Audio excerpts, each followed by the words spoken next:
आज की इस क्लास में मुताला करेंगे बच्चों हमारी दरसी किताब गुलिस्तान अदब के हिस्सा नज़्म के सबक नंबर 1 का, और इस सबक का उन्वान है गज़ल। बच्चों हमारी किताब गुलिस्तान अदब जो दरसी किताब है हमारी, ये 2 हिस्सों के ऊपर मुश्तमिल है। एक हिस्सा है नस्र और दूसरा हिस्सा है नज़्म। नस्र वाले हिस्से के अंदर बच्चों मुख्तसर अफसाने हैं, खाके हैं और दिगर नसरी असनाफ उस हिस्से के अंदर शामिल हैं। दूसरा हिस्सा होता है नज़्म का हिस्सा। इसमें वो सिन्फ हैं जो नज़्म करके लिखी जाती हैं। इसमें नज़्म भी है, गज़ल भी है, मरसिया, मसनवी, तवील नज़्म वगैरह, ये सब नज़्म के ज़ेर आती हैं। तो हमारा उर्दू अदब भी 2 हिस्सों के ऊपर मुश्तमिल है। एक नस्र के ऊपर है एक हिस्सा, और दूसरा हिस्सा नज़्म के नाम से जाना जाता है। यहाँ नज़्म की कुछ असनाफ यहाँ पर दे रखी है जिनका हम मुताला करने वाले हैं। हमारी किताब में अलग अलग असबाक के अंदर हम मुताला करेंगे। यहाँ पहले सबक के साथ जो नज़्म का हिस्सा है मैं आपके सामने हाजिर हूँ। इस हिस्से में हम गज़ल का मुताला करेंगे। गज़ल क्या होती है, किस तरह लिखी जाती है, उर्दू अदब में गज़ल की क्या तारीख़ है, इन हवालात से हम मालूमात हासिल करेंगे। तो हम शुरू करते हैं सबक 1 जिसका उन्वान है गज़ल। और बच्चों गज़ल के माने होते हैं औरतों की बातें करना या औरतों से हुस्न व इश्क की मोहब्बत की बातें करना। गज़ल के माने औरतों से बातें करने के हैं, लेकिन गज़ल अपने इन मानों में कभी भी महदूद नहीं रही। गज़ल के अंदर मौज़ूआत की वुसअत है। हर तरह के मौज़ूआत गज़ल के अंदर इस्तेमाल किए जाते हैं और हर तरह के मौजू के ऊपर गज़ल लिखी जाती है। कोई क़ैद नहीं है, कोई रोक टोक नहीं है। जिस तरह के मौज़ूआत का शायर इस्तेमाल करना चाहता है वो कर सकता है। हर तरह के मौज़ूआत का इस्तेमाल करने की उसको इजाज़त है। बच्चों गज़ल उर्दू अदब में फ़ारसी अदब से आई और फ़ारसी अदब के अंदर ये अरबी अदब से अख़ज़ की गई है। गज़ल की शुरुआत अरबी में कसीदे से हुई थी। अरबी में जब कसीदा कहते थे शायर, तो कसीदे के साथ वो कुछ हुस्न व इश्क, अपने महबूबाओं की, अपनी माशुकाओं की तारीफ़ें करते थे, मंज़र की तारीफ़ें करते थे और बहुत सारे ऐसे तारीफ़ाना अशार इस्तेमाल किया करते थे जो कसीदे से पहले दिए जाते थे। कसीदे के उस हिस्से को तशबीब कहा जाता था। तशबीब के अंदर वो जो तारीफ़ों वाले अशार थे, उन्हीं अशार को फ़ारसी शोराओं ने फ़ारसी अदब में गज़ल के नाम से अख़ज़ कर लिया। वो तशबीब के अशार फ़ारसी में आए तो वो गज़ल हो गए। अरबी अदब में सिर्फ काफ़िया होता था, रदीफ़ नहीं होता था, लेकिन फ़ारसी अदब में जब आया तो फ़ारसी शोरा ने इसके गज़ल के अंदर रदीफ़ का भी इस्तेमाल करना शुरू कर दिया। अब गज़ल के अंदर काफ़िया भी था और इसके अंदर रदीफ़ भी थी। काफ़िया और रदीफ़ क्या होते हैं, इसके हवाले से हम मालूमात हासिल करेंगे। यहाँ मैं आपको गज़ल की इब्तिदा दिखा रहा हूँ खाली, कि अरबी अदब से फ़ारसी में और फ़ारसी अदब से उर्दू अदब में, और उर्दू अदब में गज़ल की शुरुआत हज़रत अमीर खुसरो रहमतुल्लाह अलैह के दौर से हो गई थी। फ़ारसी से गज़ल उर्दू में आ गई थी और इसके बाद जो गज़ल को उरूज दिया है वो कुली कुतुब शाह और वली दक्कनी ने गज़ल को उरूज दिया, आगे बढ़ाया गज़ल के फ़न को। और इसके बाद मशहूर शोरा आते रहे, मीर तकी मीर, सौदा, गालिब, बड़े बड़े शायर आए, दाग दहलवी इसके बाद के दौर के शौरों में, जिन्होंने गज़ल के फ़न को उरूज के ऊपर पहुंचाया। तो बच्चों यहाँ पर हम गज़ल के हवाले से मालूमात हासिल करेंगे। गज़ल क्या होती है, किस तरह से लिखी जाती है, और रदीफ़ और काफ़िया के बारे में मैंने आपको बताया, उनके हवाले से भी हम मालूमात हासिल करेंगे। तो शुरू करते हैं हम नज़्म के हिस्से का पहला सबक गज़ल।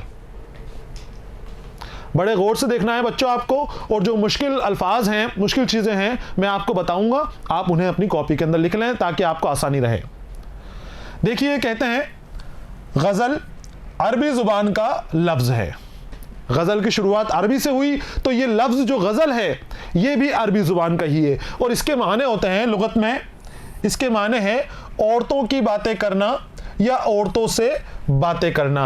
मैंने आपको बताया कि अरबी अदब के अंदर कसीदा हुआ करता था और कसीदे का शुरुआती हिस्सा जो तशबीब कहलाता था, तशबीब के अंदर हुस्न व इश्क की बातें होती थी, इश्क मोहब्बत की बातें होती थी, मंजर कशी होती थी, खूबसूरत मंजर कशी उस जगह के ऊपर होती थी।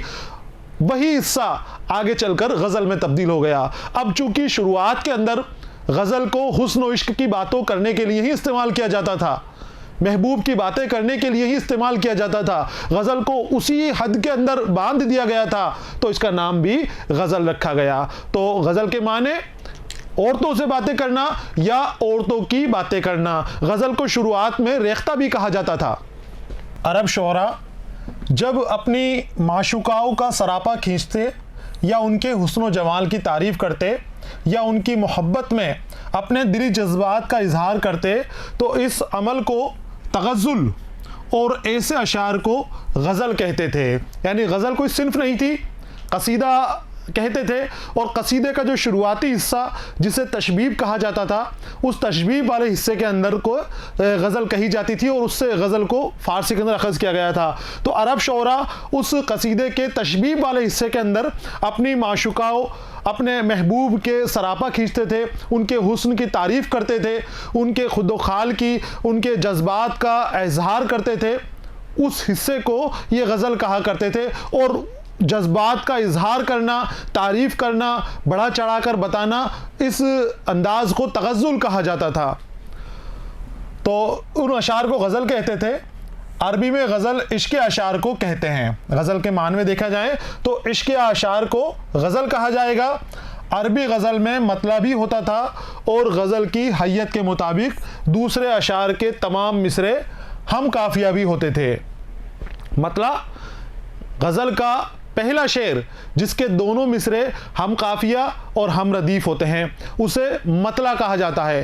तो गज़ल जो अरबी के अंदर कही जाती थी, जो तशबीब कसीदे के अंदर कही जाती थी, उसके अंदर गज़ल के अंदर जो ज़ाब्ते होते हैं, जो आज उनके तरीक़े हैं, जो तरीक़ाकार हैं, वो उस वक्त भी उनको अमल में लाया जाता था। वह कह रहे हैं कि काफ़िया भी था, मतला भी था, और मतला के बाद वाले अशार के अंदर काफ़िया, हर दूसरे मिसरे में काफ़िया पाया जाता था। जैसे अभी इस दौर के अंदर उर्दू में पाया जाता है, उसी अंदाज में काफ़िया उस दौर के अंदर भी, अरब दौर के अंदर भी पाया जाता था। लेकिन रदीफ़ से गज़लें खाली थी, उस वक्त रदीफ़ नहीं पाया जाता था।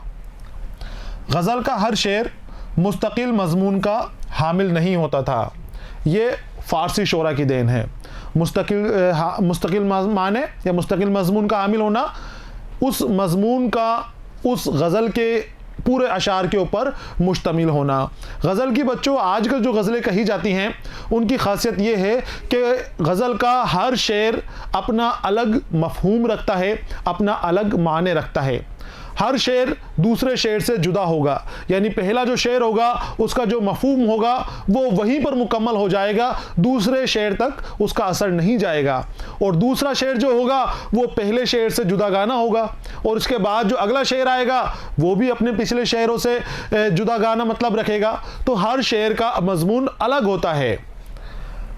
गज़ल का हर शेर मुस्तकिल मज़मून का हामिल नहीं होता है। यानी एक ही मज़मून कई अशार के ऊपर मुश्तमिल होता था। गज़ल पूरी की पूरी गज़ल भी कई बार एक ही मज़मून के ऊपर लिख दिया की जाती थी। कहाँ पर?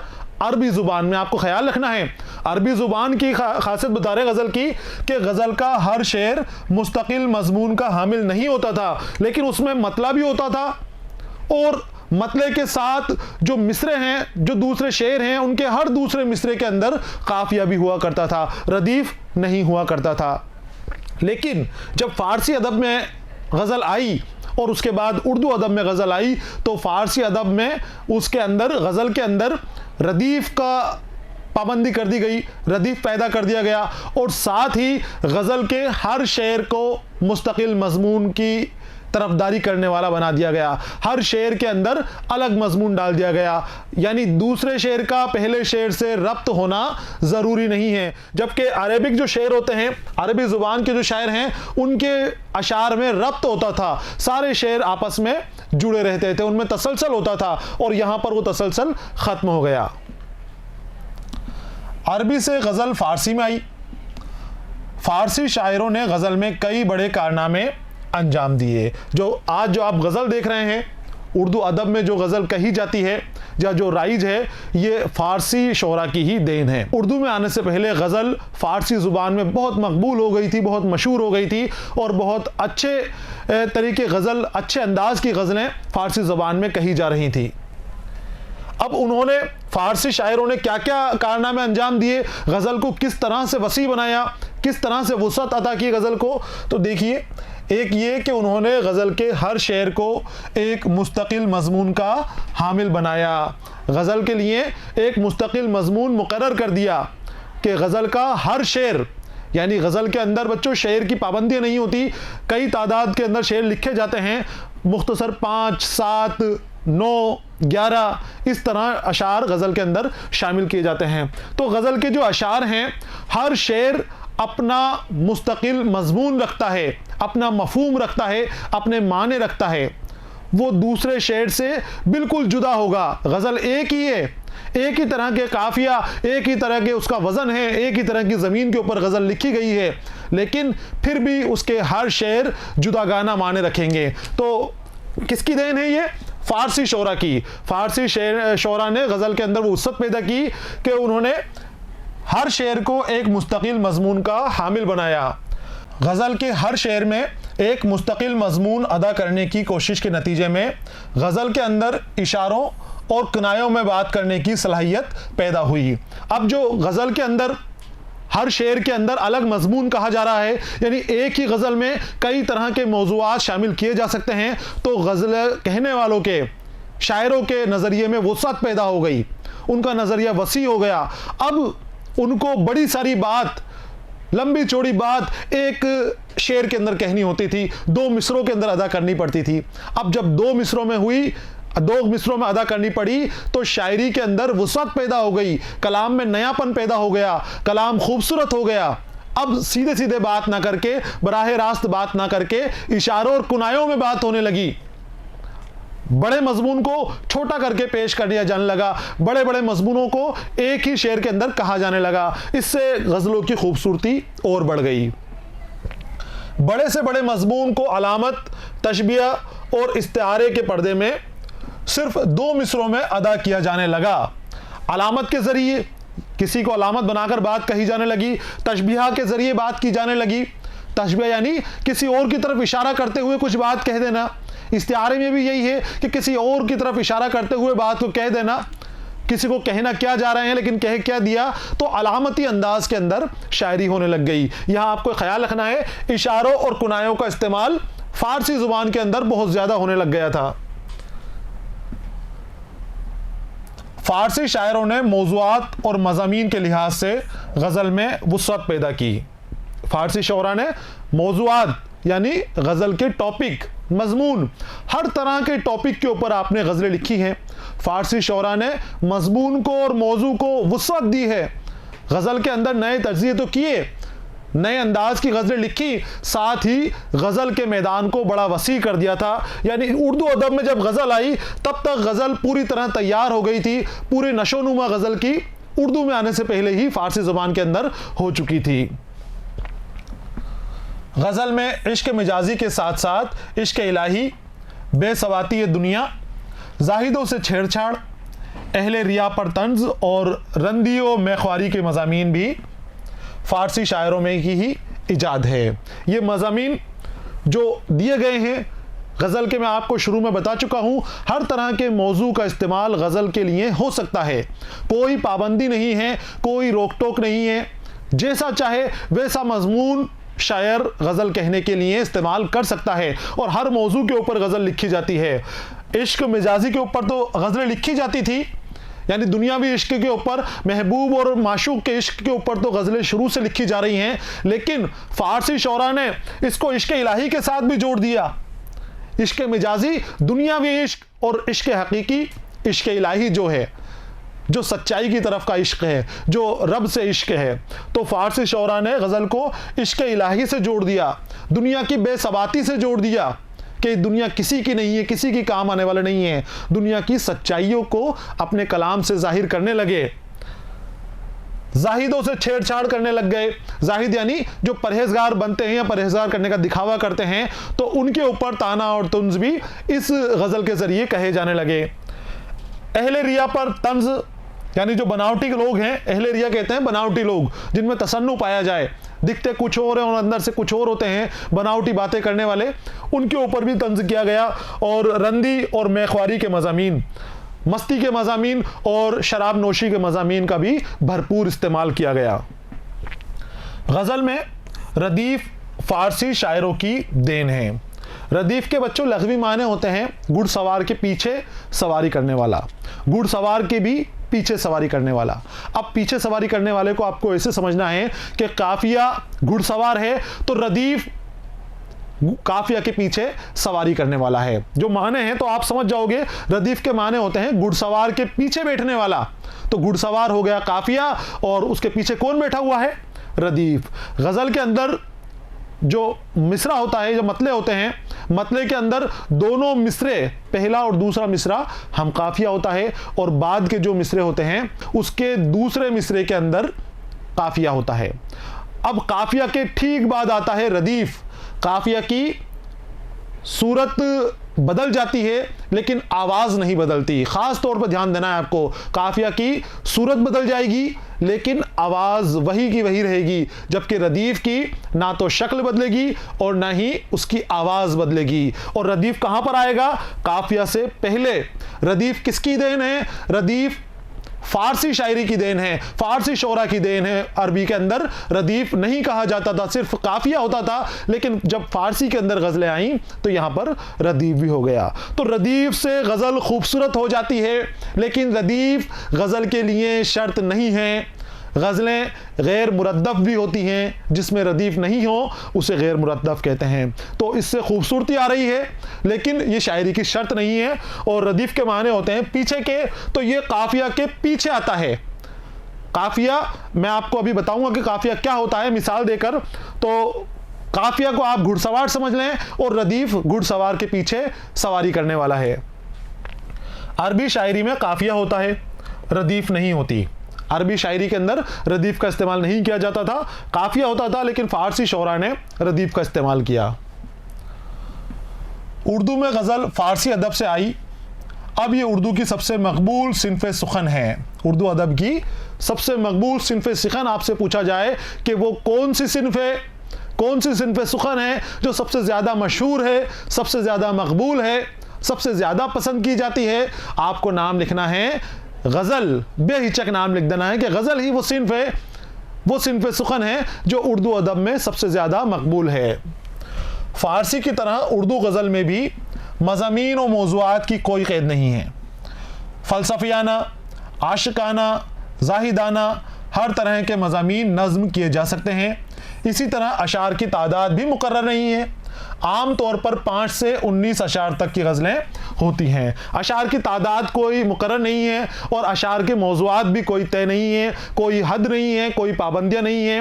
हर तरह के मौज़ूआत का इस्तेमाल गज़ल लिखने के लिए किया जा सकता है। और गज़ल की जो अशार हैं इनकी तादाद के ऊपर हम बात करें तो ये 5 से लेकर 19, 21 और उससे ज़्यादा भी हो सकते हैं, शर्त नहीं है। लेकिन जो अच्छी गज़लें होती हैं उनमें 5, 7, 9 ही अशार का इस्तेमाल किया जाता है। असातिज़ा ने जो गज़लें लिखी हैं उनमें 7, 9, 11 और 13 तक लिखी हैं। तो आप ये देख लें कि इसके अंदर कोई शर्त नहीं है। अमूमन जो लिखते हैं शोरा वो 5 से लेकर 21 तक लिखते हैं, 19 तक लिखते हैं और 21 तक लिखते हैं, लेकिन उससे ज़्यादा अशार के ऊपर मुश्तमिल गज़लें भी लिखी जा चुकी हैं। तो यहाँ पर ये कोई शर्त नहीं है, मौजू की कोई क़ैद नहीं है, मौजू की कोई पाबंदी नहीं है। हर तरह के मौजूआत का इस्तेमाल गज़ल के अंदर किया जा सकता है। नाम गज़ल का ये है कि इश्क व मोहब्बत की बातें, लेकिन इसके अंदर सियासी बातें भी की जा सकती हैं, इसके अंदर मुआशरे से मुताल्लिक बातें भी की जा सकती हैं, इसके अंदर आपकी रोज़मर्रा की ज़िंदगी से मुताल्लिक बातें भी की जा सकती हैं, इंसानी हमदर्दी, इंसानी दोस्ती और सूफियाना मज़ामीन तक गज़ल के अंदर शामिल किए जा सकते हैं। तो कोई किसी तरह की पाबंदी नहीं है, हर तरह के मौज़ूआत का इस्तेमाल गज़ल के अंदर किया जा सकता है। गज़ल का पहला शेर मतला कहलाता है, जिसके दोनों मिसरे हम काफिया होते हैं। अगर किसी गज़ल में दूसरा मतला भी हो तो उसे हुस्न मतला या ज़ेबी मतला कहते हैं। गज़ल के आखिरी शेर में शायर अपना तखल्लुस नज़्म करता है, जिसे मक्ता कहते हैं। जिस गज़ल में रदीफ ना हो, सिर्फ काफ़िये हो, उसे गैर मुरद्दफ गज़ल कहते हैं। वो बहर और रदीफ और काफ़िया जिसकी गज़ल में पाबंदी की जाए उसे गज़ल की ज़मीन कहते हैं। वो बहर, वो वज़न जिसके ऊपर गज़ल लिखी जाएगी और रदीफ और काफिया ये सब मिलकर गज़ल की ज़मीन तैयार करते हैं और उस ज़मीन के ऊपर गज़ल लिखी जाती है। गज़ल के जो पहला शेर होता है जिसके दोनों मिसरे हम काफिया और हम रदीफ होते हैं वो मतला कहलाता है, और आखिरी शेर या वो शेर जिसमें शायर अपना तखल्लुस इस्तेमाल करे उसे मक्ता कहते हैं। तखल्लुस शायर का शायरी के लिए रखा हुआ कलमी नाम, जिसे वो अपनी शायरी के अंदर इस्तेमाल करता है। जब भी वो कोई अपनी तख्लीक लिखेगा, सिन्फ लिखेगा, तो उसके अंदर उस मक्ते को, अपने तखल्लुस को इस्तेमाल करेगा, और तखल्लुस जिस शेर में इस्तेमाल कर ले वो मक्ता हो जाएगा। ये आखिर शेर भी हो सकता है और आखिर से ऊपर वाला शेर भी हो सकता है कि जिसे मक्ता कहा जा सकता है। तो मतला शुरुआती शेर हो गया, और अगर मतले के बाद भी मतला आ जाए, यानी मतले के बाद भी ऐसा शेर आए कि जिसके दोनों मिसरे, मिसरा 1 और मिसरा 2 हम काफिया और हम रदीफ हो, तो उसे हुस्न मतला भी कह सकते हैं और उसे मतला ज़ेबी भी कह सकते हैं। इसके बाद के जो शेर होते हैं वो फ़र्द कहलाते हैं, और गज़ल का जो सबसे खूबसूरत शेर होता है, जो सबसे अच्छा शेर होता है, इसे बैतुल गज़ल कहा जाता है। आगे आप देखें, गज़ल है यहाँ पर, हस्ती अपनी हबाब की सी है, ये नुमाइश शराब की सी है। और देखिए आप इस गज़ल को, इसके अंदर शेर हैं 1 2 3 4 5। ये गज़ल 5 अशार के ऊपर मुश्तमिल है। मीर तकी मीर की ये गज़ल है। मीर तकी आपका नाम था और मीर आपका तखल्लुस था। अब देखिए आप, सबसे पहले हम देखते हैं काफ़िया। काफ़िया क्या होता है? हस्ती अपनी हबाब की सी है, ये नुमाइश शराब की सी है, नाजुकी उसके लब की क्या कहिए, पंखुड़ी एक गुलाब की सी है, बार बार उसके दर पे जाता हूँ, हालत अब इज़्तिराब की सी है, मैं जो बोला कि कहा कि ये आवाज़ उसी खाना ख़राब की सी है, मीर उन नीम बाज आँखों में सारी मस्ती शराब की सी है। अब आप देखिए, हबाब और शराब एक जैसी आवाज़ आ रही है, माने दोनों के अलग हैं, मफहूम अलग है, लेकिन आप शेर की तरह आवाज़ देखिए, शेर में उनकी आवाज़ें एक जैसी आवाज़ आ रही है। हबाब और शराब, काफिया का जो आखिरी हर्फ होता है वो बिल्कुल एक जैसा होता है, जो हर्फ काफिया होता है। तो हबाब, शराब, गुलाब, इज़्तिराब, खराब और शराब, ये सभी एक जैसी आवाज़ों वाले लफ्ज़ हैं, सभी की आवाज़ एक जैसी है। ये जो अल्फाज हैं यही इस गज़ल के काफिया हैं। और काफिया के ठीक बाद आता है रदीफ। रदीफ के अंदर कोई तब्दीली नहीं होती। अब रदीफ और काफिया हम कैसे पता करेंगे? तो आप ये देखें कि गज़ल का पहला मिसरा, ये पहला मिसरा, ये दूसरा मिसरा, इससे मिलके बन गया एक शेर। पहला शेर जो है वो मतला है। मतले की शर्त ये है कि इसके दोनों मिसरे हम काफिया और हम रदीफ हैं। अब आप काफिया पहचानेंगे और रदीफ पहचानेंगे। आपको क्या करना है, दोनों मिसरे देखें, दोनों मिसरे के आखिरी जो हिस्सा है उन मिसरों को मिलान करें, कहाँ तक एक जैसा है। हबाब की सी है, शराब की सी है, यहाँ की सी है जो लफ्ज़ है ये एक जैसा है, और इससे पहले जो हबाब है, शराब है, ये बदल गया। तो जो एक जैसे लफ्ज़ हैं इनको आप अलग कर लें, यही आपका रदीफ है, इसी को रदीफ मानना है आपको। अब आप देखिए कि ये पहला शेर हो गया जो मतला है। इसके बाद के जो अगले शेर हैं इनके दूसरा मिसरा देखिए, की सी है, यही जो हमने रदीफ बनाया जिसको रदीफ माना है, की सी है। यहाँ भी आप देखिए, सारी मस्ती शराब की सी है, ये रदीफ हैं। इस तरह से आप रदीफ की पहचान करते हैं। आप आखिर में देखें और जो हम आवाज़ हैं, हम एक जैसे बिल्कुल हम माना है, हम आवाज़ हैं, उनको आप अलग कर लें। अलग करने के बाद जहां दोनों ख़त्म हो रहे हैं वहीं आप काफ़िए के ऊपर पहुंच जाएंगे। जहां रदीफ शुरू होगा वहां काफ़िया ख़त्म होगा। ये देखिए आप, किसी है, रदीफ शुरू होता है तो इससे पहले, रदीफ से ठीक पहले काफ़िया है। अभी मैंने आपको बताया है कि रदीफ के माने होते हैं घुड़सवार के पीछे सवारी करने वाला। घोड़े के ऊपर कोई सवार बैठा है, अब उसके भी पीछे कोई आकर बैठ जाए तो वो रदीफ कहलाएगा। आप ऐसे ही पहचान कर सकते हैं कि काफिया को आप घुड़सवार मान लें। अब घुड़सवार के ठीक पीछे, बीच में कोई नहीं होना चाहिए, उनके ठीक पीछे सवारी करे, वो कीसी है। हबाब काफिया और कीसी है रदीफ। ये हो गए रदीफ और काफिया। अब मतला देखिए आप, पहला शेर, गज़ल का पहला शेर मतला कहलाता है। अब पहले शेर की खासियत क्या है? पहले शेर के दोनों मिसरे हम काफिया भी होंगे और हम रदीफ भी होंगे। हम काफिया एक जैसे काफिया और हम रदीफ एक जैसे रदीफ। अब दूसरे शेर देखिए, गज़ल के जो दूसरे अशार हैं इनमें कमी कहीं भी आपको ऐसा नहीं नज़र नहीं आ रहा कि किसी भी शेर के दोनों मिसरे हम काफिया और हम रदीफ हैं, किसी के नहीं है। सिर्फ पहले शेर के दोनों मिसरे हम काफिया और हम रदीफ हैं। तो जो पहला शेर होता है, गज़ल का पहला शेर है, वो मतला कहलाता है। और मतले की पहचान ऐसे करनी है आपको कि दोनों मिसरे हम काफिया हों और हम रदीफ हों। अब अगर मतले के बाद भी और मतला आ जाए, यहाँ भी अगर किसी ही होता और गुलाब के जैसा कोई होता, यहाँ पर भी काफिया होता, तो फिर ये क्या होता, ये हो जाता हुस्न मतला। क्या कहलाता? हुस्न मतला या ज़ेबी मतला। अब ये मतला नहीं है तो इन अशार को क्या कहेंगे? इनको कहेंगे फर्द। क्या कहेंगे इनको? फर्द। ये फर्द हैं सारे शेर। अब इसके बाद जो आखिरी शेर आपको नजर आ रहा है, शेर नंबर 5, ये देखिए इसके अंदर मीर उन नीमबाज आंखों में, मीर तकी मीर की लिखी हुई गज़ल है। मीर ने अपना तखल्लुस इस्तेमाल किया है। मीर तकी आपका नाम था और मीर ही तखल्लुस था। जैसे मिर्ज़ा असदुल्ला खां नाम है और गालिब तखल्लुस है, और गालिब के नाम से वो गज़लें लिखते हैं, अशार लिखते हैं।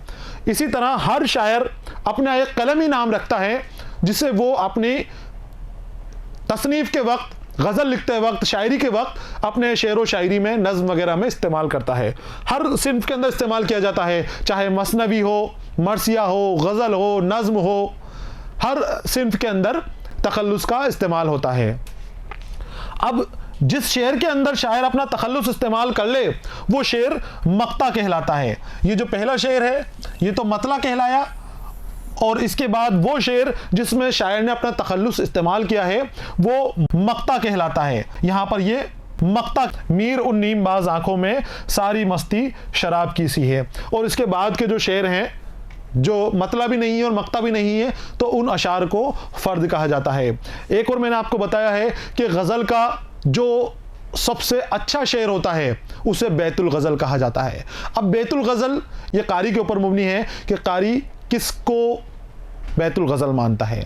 मैं पढ़ूंगा तो मुझे पता नहीं कौन सा शेर अच्छा लगे, जो मुझे अच्छा लगे वो आपको अच्छा लगे या नहीं लगे, या आपको जो शेर पसंद आ रहा है वो शेर क्या पता मुझे पसंद आए या नहीं आए।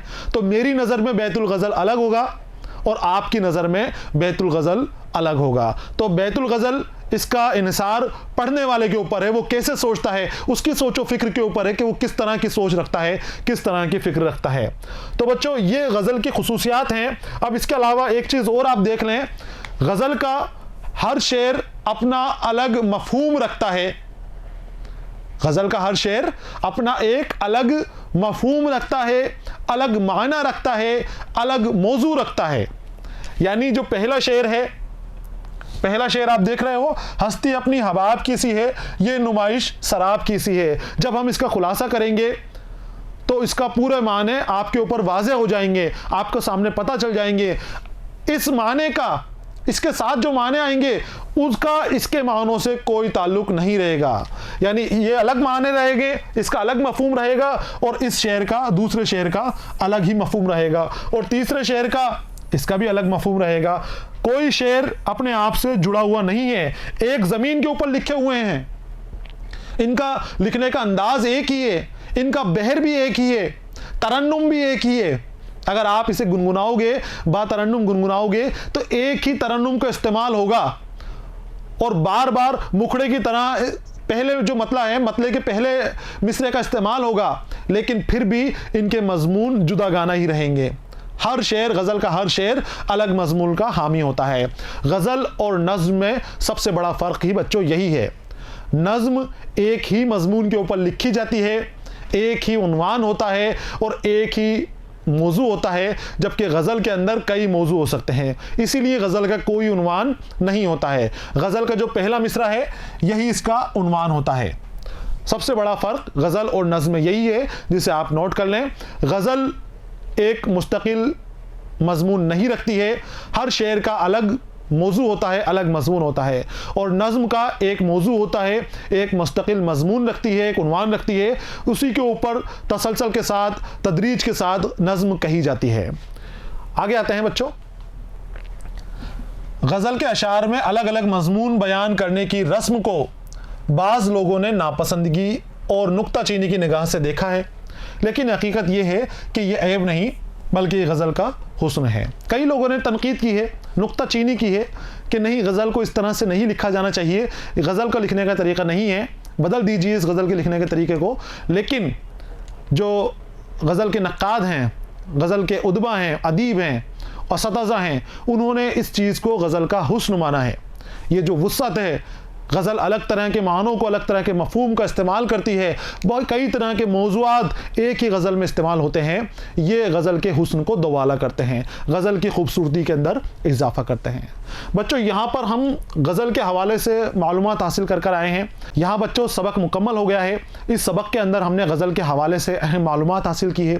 गज़ल क्या होती है, किस तरह लिखी जाती है, किस तरह के मौज़ूआत का गज़ल में इस्तेमाल किया जाता है, गज़ल की तारीख़ क्या है, कहाँ से गज़ल आई, किस तरह से गज़ल की शुरुआत हुई और फिर गज़ल उर्दू अदब में कैसे आई, इन हवालात से हम मुख्तसर मालूमात हासिल कर चुके हैं। सबक के अगले हिस्से के अंदर हम गज़लों का मुताला करने वाले हैं। अल्ताफ़ हुसैन हाली की गज़लें हैं और उर्दू अदब के जदीद शोरा और भी हैं जिनकी गज़लें आगे वाले हिस्सों के अंदर सबक के तौर पर आपके सामने हाजिर रहेंगी। अगला हिस्सा जो अल्ताफ़ हुसैन हाली से मुतालिक है, उस हिस्से के साथ में फिर आपके सामने हाजिर रहूँगा। तब तक के लिए इजाज़त दीजिए। पढ़ते रहिए, खुश रहिए। अलविदा।